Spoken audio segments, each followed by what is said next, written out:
Hey, happy spring, everybody, and welcome to April.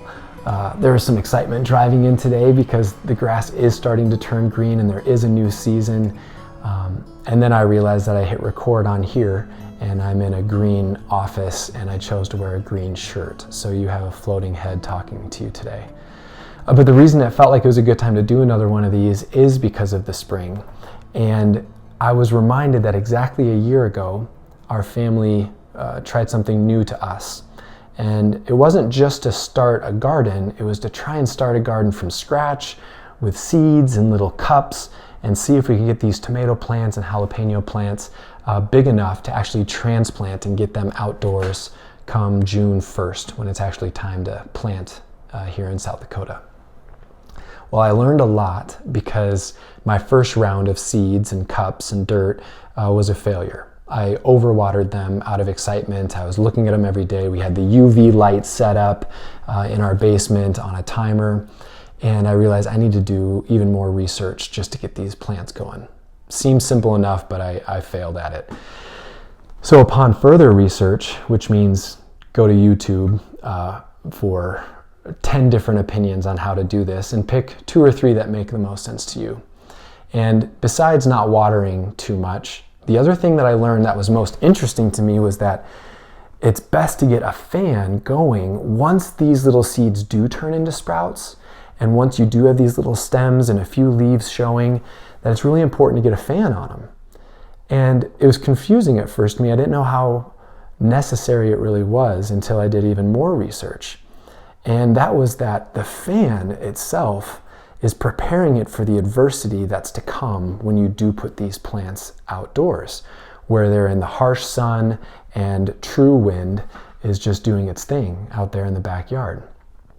And so what I realized is that by putting a little bit of fan and wind on these little sprouts, what's happening actually is that these little sprouts, as delicate as they are, they're actually growing deeper roots down into the soil for more stability.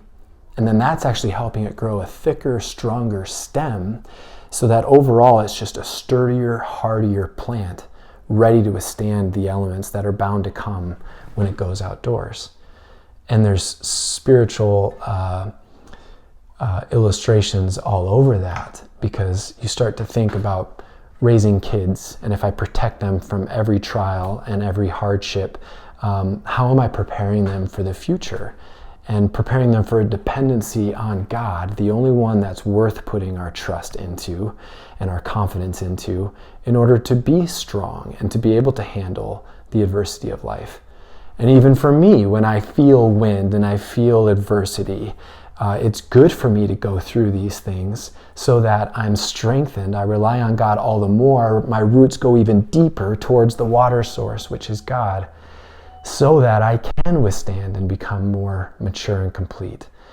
And the scripture I'm alluding to and popped into my head right away is straight out of James chapter 1, verses 2 through 4. And it says, "Consider it pure joy, my brothers, whenever you face trials of many kinds, because you know that the testing of your faith develops perseverance. Perseverance must finish its work so that you may be mature and complete, not lacking anything." God says these trials, consider it pure joy when you go through those, because that is what develops the perseverance that's required. And the perseverance is what develops the character, and the character develops maturity and completeness. I think I've gone over this scripture before, but it just gets illuminated all the more because a lot of the people that walk into this office are dealing with a lot of wind, are dealing with valleys, confusion, frustration, and hardships.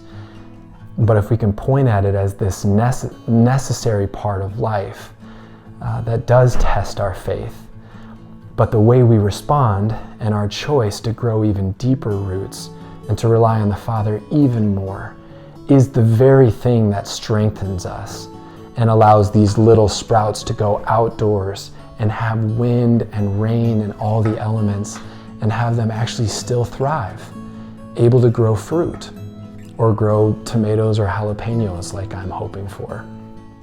And so I loved the illustration. It was another great reminder, and I hope it's an encouragement to you no matter what you're going through and some wind is harder to deal with than others. But to try and have a bird's eye view at what's actually happening to you, despite the hardships and despite all of the uncomfortable adversity that you're going through, that it has a chance to grow those roots even deeper and to strengthen you all the more when you place even more trust in God through the trials. So I encourage you in that today. It's a reminder to me too as I say it out loud, and I hope that you can encourage others with it as well. Enjoy the rest of this day and happy spring.